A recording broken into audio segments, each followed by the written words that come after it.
Seja bem-vindo à Semana do Som para Cinema. Meu nome é Pedro Coelho, sou sound designer, editor de som, artista de Foley e criador do canal Audiodidata. Durante essa semana, eu vou te mostrar o caminho para atuar profissionalmente no som para cinema e audiovisual.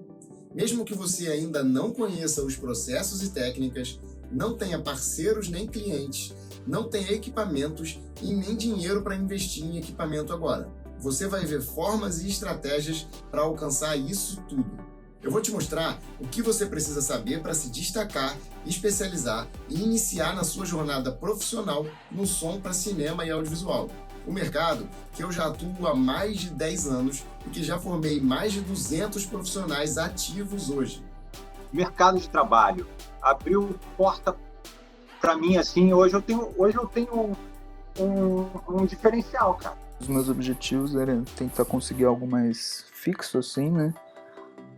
Então, eu acho que com certeza foi o Audiodata que me ajudou, principalmente na aula de spotting, de edição de diálogo. Eu, por exemplo, era quase zero, assim, eu tava bem no início mesmo.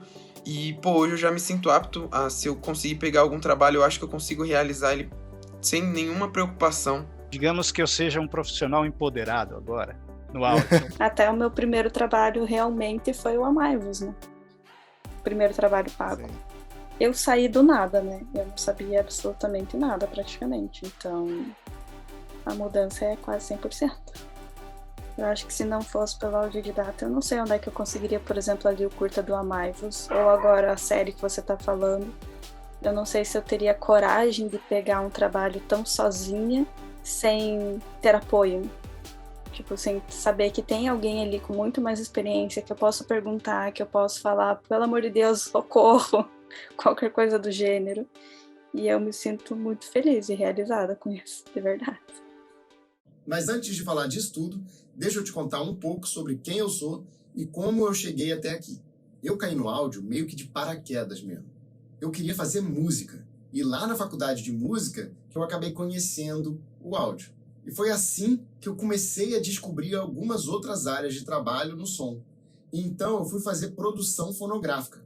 Para aprender em casa, eu instalei no computador da minha mãe o primeiro programa de edição de som que eu consegui encontrar. Depois que eu comecei a aprender edição de som em casa, eu fui mostrar para uma galera o que eu estava fazendo. E aí, algumas pessoas acabaram me pedindo para fazer algumas coisas para elas. Até que eu tive a oportunidade de editar som para uma animação.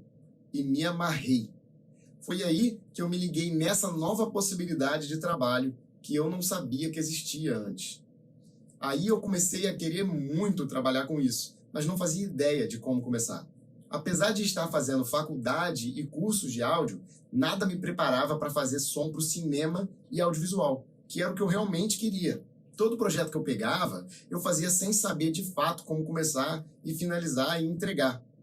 E como eu não conhecia os processos da pós-produção de som, nem sabia que era assim que se chamava de verdade, eu não sabia como orçar, como planejar, como executar o trabalho e nem como ter segurança sobre o que eu estava entregando. Até consegui pegar alguns trabalhos, assim, por alguns anos, né? Mas o grande problema é que mesmo eu sendo uma pessoa comunicativa e extrovertida, eu não conseguia sair do lugar.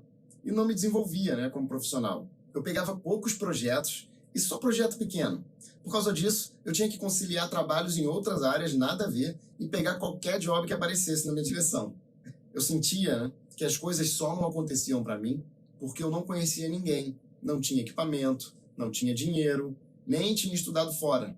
Eu achava que só acontecia para quem estava na panelinha e quem tinha QI, né, que é quem indica. Eu pensei muito em desistir e seguir no caminho concursado que eu já estava trabalhando. Até que eu tive a possibilidade de ir em uma masterclass e aprender pela primeira vez o que era Foley e pós-produção de som para cinema.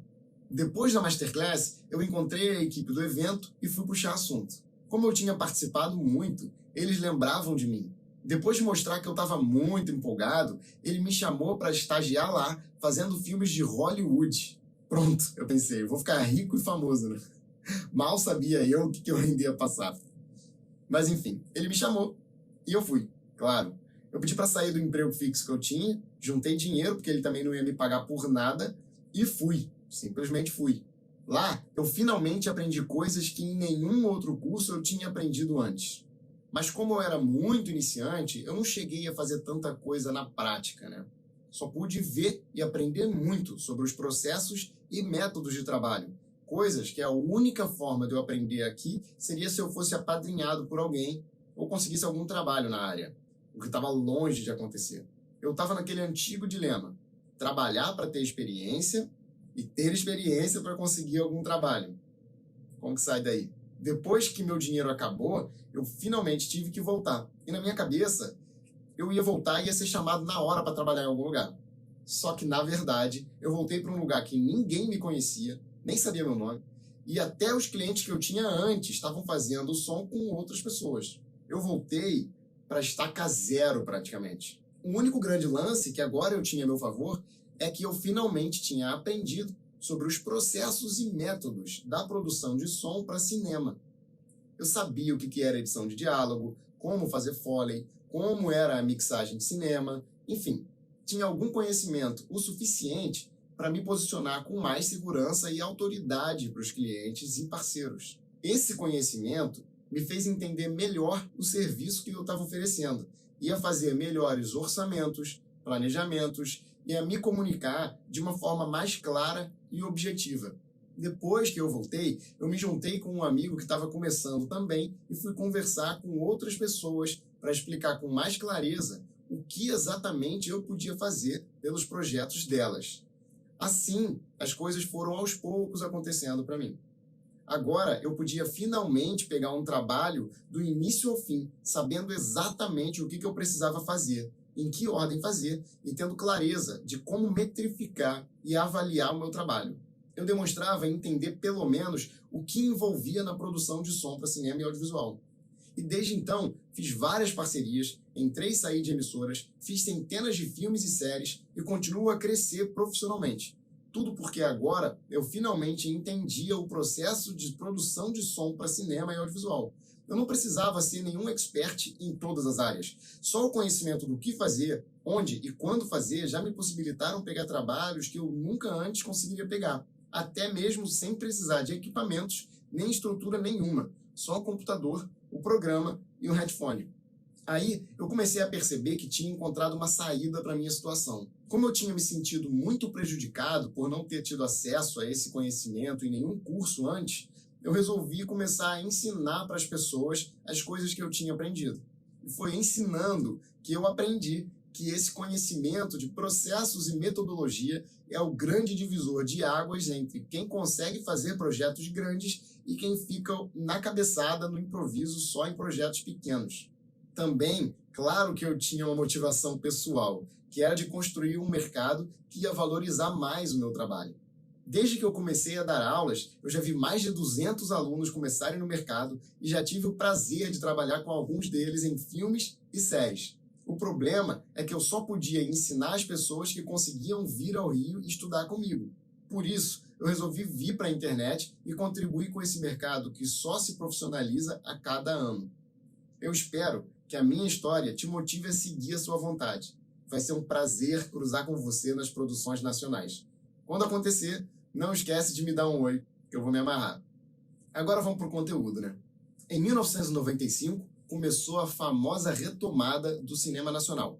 E nos anos 2000, a gente teve grandes sucessos, como Cidade de Deus, Central do Brasil, Carandiru, Tropa de Elite, entre outros. O cinema nacional tinha parado, mas estava voltando forte. Os nossos filmes estavam bombando, aqui e lá fora, o que motivou o mercado a produzir ainda mais e criou uma demanda gigante de novos profissionais para o setor. Em 2011, a gente teve a Lei da TV Paga, a Lei 2.485.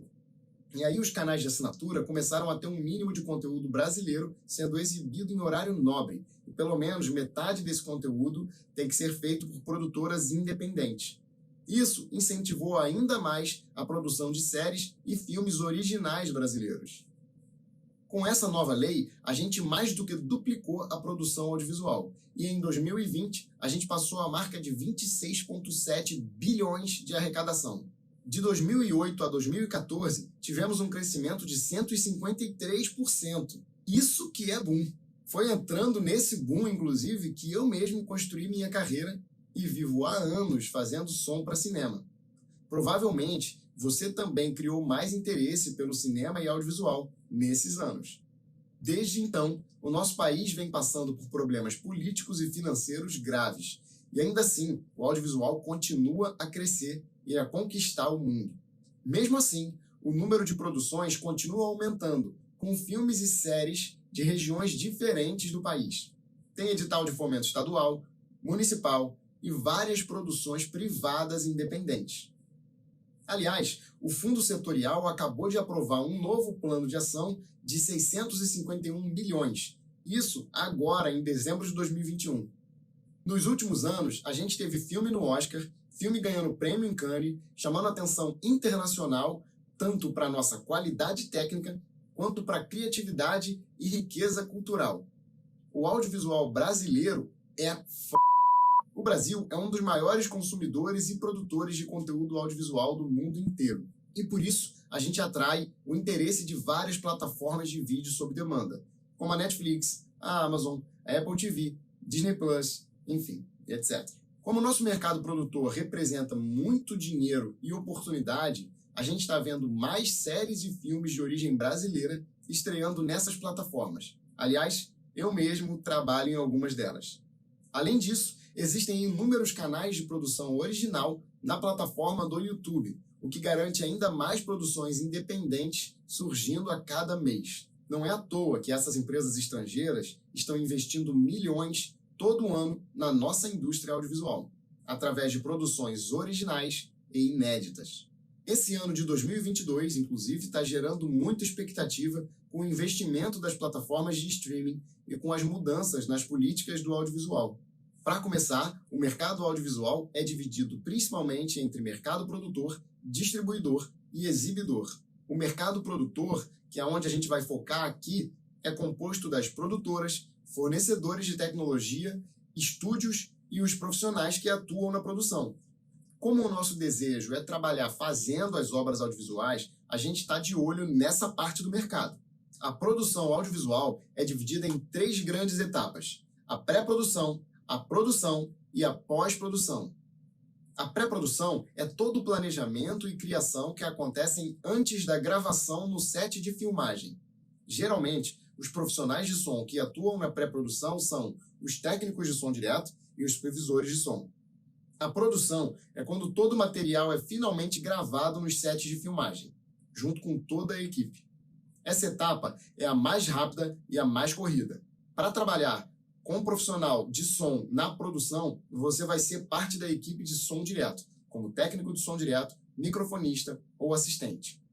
A terceira e maior etapa é a pós-produção de som, que é quando todo o material que foi gravado na produção vai ser editado, recriado e mixado. Nessa etapa, a equipe de som é feita de vários profissionais específicos que atuam de forma diferente. Aqui, a gente vai ver estratégias profissionais para cada uma dessas etapas.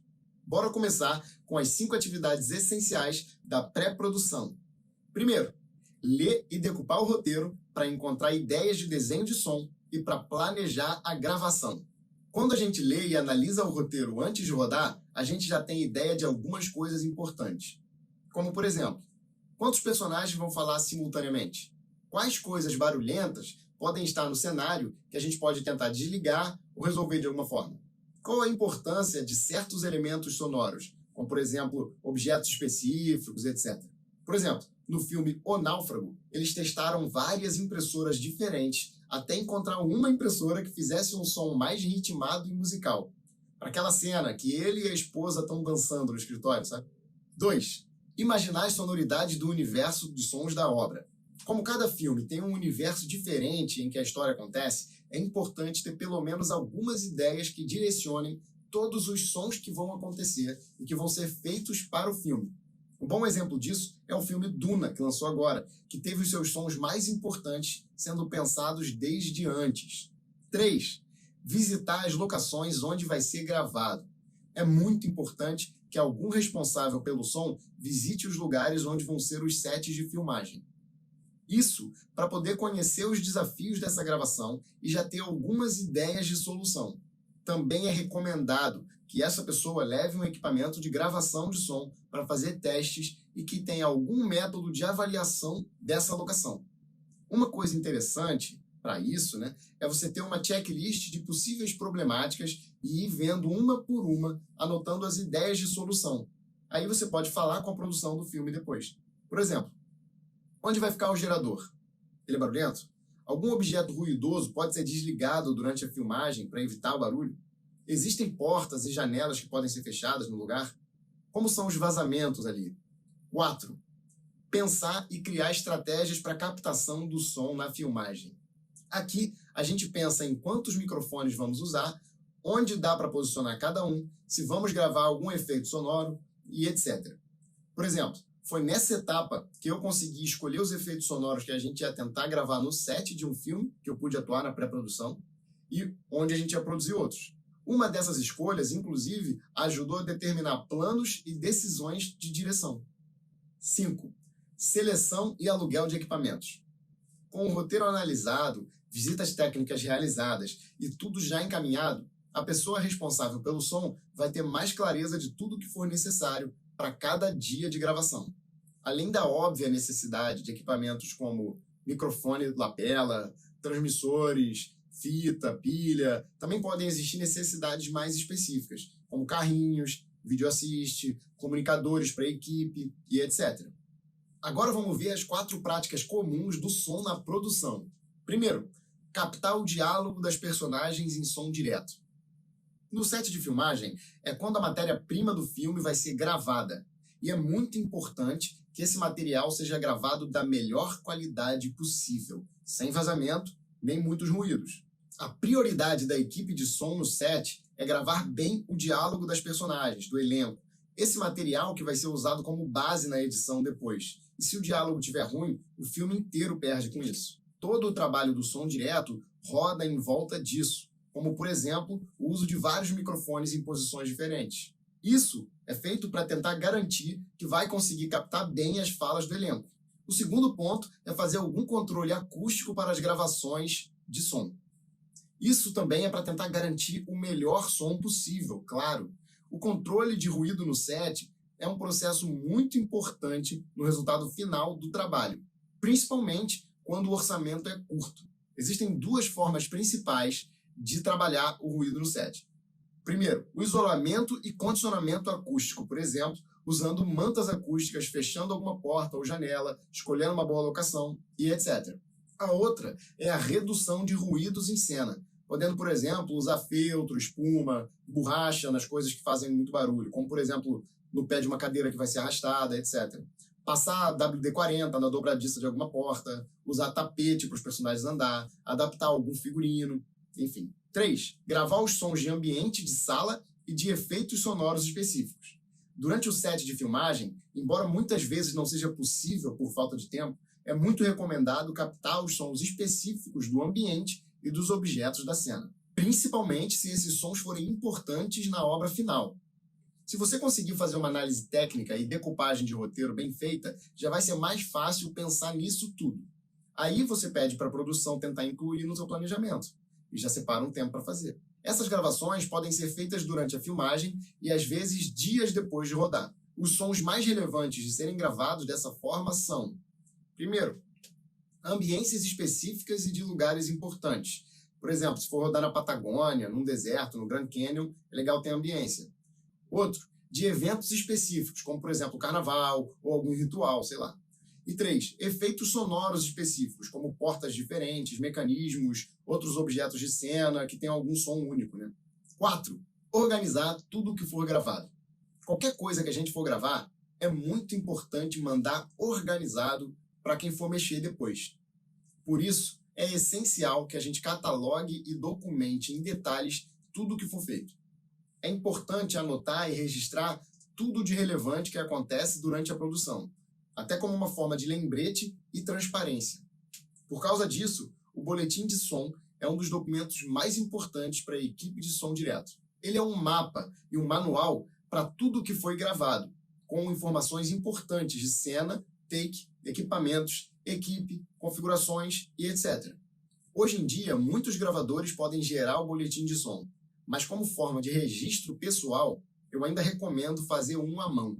A menos, claro, que só tenha uma pessoa no som direto. Aí não dá, né? Em uma equipe de som direto, é comum que o assistente que faça o boletim de som.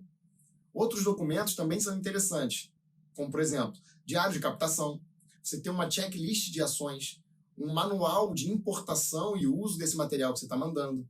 Enfim, isso tudo é muito legal de pensar. Chegamos agora à terceira e maior etapa, a pós-produção de som, que é onde a gente vai focar mais nesse evento. As 4 principais áreas na pós-produção de som, também conhecida como sonoplastia, são: primeiro, o diálogo; 2, a música; terceiro, os efeitos sonoros; e 4, a mixagem. No caso aqui, a gente não vai falar da música, tá? Porque já existe muita informação sobre música na internet e poucas sobre essas outras coisas. Por isso a gente vai focar nessas outras. Essa etapa da pós-produção é onde está a maior parte da equipe de som de um filme e onde você tem a possibilidade de trabalhar de casa ou de um estúdio, o que ajuda muito, principalmente agora na pandemia, né? Eu vou listar para você as 6 áreas gerais de atuação da pós-produção de som. A primeira é a gravação de voz em estúdio. A segunda é a edição do som que foi gravado no som direto. A terceira é a edição e criação de efeitos sonoros em ambiente. A quarta é a produção de Foley. A quinta é a mixagem de todos esses elementos. E a sexta é a supervisão de edição e ou desenho de som. Ao mesmo tempo que a pós tem uma demanda gigante de trabalho, ela também tem carência de mão de obra. Isso faz com que os profissionais sejam mais valorizados e requisitados em várias produções e segmentos diferentes. E até agora não existia nenhum curso de pós-produção de som para o audiovisual. Por causa disso, quem aprende essas técnicas pode trabalhar de casa em vários projetos diferentes, até de outros estados e outros países. Quem domina qualquer área da edição ou mixagem de som para o audiovisual consegue trabalhar do seu próprio estúdio e atuar em muitas frentes diferentes.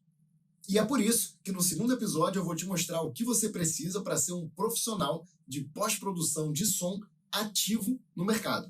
A gente vai destrinchar essas 6 áreas e quais as técnicas que você pode se especializar.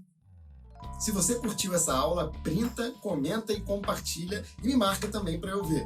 Se ainda não entrou na comunidade do Facebook, clica no botão aqui embaixo, entra lá agora e já deixa seu comentário sobre o que você achou dessa aula que eu vou responder assim que eu ver. Qualquer dúvida, também deixa lá que eu respondo. Aproveita também, vai lá no Instagram, já clica lá para se inscrever e acompanhar lá, que eu posto sempre conteúdo sobre som para cinema. E assim você pode acompanhar também. E é isso, espero que você tenha gostado. Até a próxima aula.